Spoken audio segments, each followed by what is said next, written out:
درنو لیدونکو السلام علیکم. مسکو د افغانستان په اړه د نړیوالې غونډې کوربتوب کوي. د طالبانو استازي هم وربلل شوي دي. د افغانستان لپاره د روسیې د ولسمشر ځانګړي استازي ویلي مسکو به د روانې اکتوبر میاشتې پر 20 نیټه د افغانستان په اړه د یوې نړیوالې غونډې کوربه وي. رویټرز خبري اژانس د ضمیر کابلوف له قوله ویلي دي ناسته کې به د افغان طالبانو استازو ته هم د ګډون بلنه ورکړل شي. ښاغلي کابلوف د دې ناستې په اړه نور جزئیات نه دي شریک کړي او دا هم معلومه نه ده چې نور کوم هیوادونه به پکې ګډون کوي. د افغان طالبانو یو بیان په دې تړاو د بي بي سي د پوښتنې په ځواب کې وویل په دې هکله معلومات کوي او وروسته به یې جزئیات شریک کړي.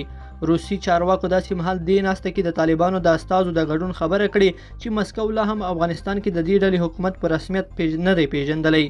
په ورته مهال د روسیې ولسمشر ولادیمیر پوتین پنجشنبه له خپل تاجک سیال امام علي رحمان سره په افغانستان کې د روان وضعیت په اړه ټلیفوني خبرې کړې دي. یاد دې وي چې روسیه سیمه کې د امنیتي وضعیت په اړه اندېښنه لري او دې وروستیو کې د افغانستان او تاجکستان پر ګډه پوله پوځي حضور هم ډیر کړی دی. پر کابل تر واکمنېدو وروسته دا به لومړی ځل وي چې افغان طالبانو استازي د هیواد برخلیک او وضعیت په اړه په یوه نړیواله غونډه کې ګډون کوي. د نړۍ ګڼو نورو هیوادونو ویلي د طالبانو کړنو او تګلارو ته به ګوري او وروسته به پریکړه کوي چې په رسمیت وپېژندل شي او که نه. یاد دې وي چې 13 مارچ میاشت کې هم مسکو کې د افغانستان په اړه د ترویکا هیوادونو تر ناسته شوې وه چې پکې د روسیې په ګډون د چین، امریکا او پاکستان استازو ګډون کړی و. دې هیوادونه هغه مهال په یوه ګډه اعلامیه کې ویلي وو افغانستان کې د طالبانو اسلامي عبارت به ورته د منلو نه وي.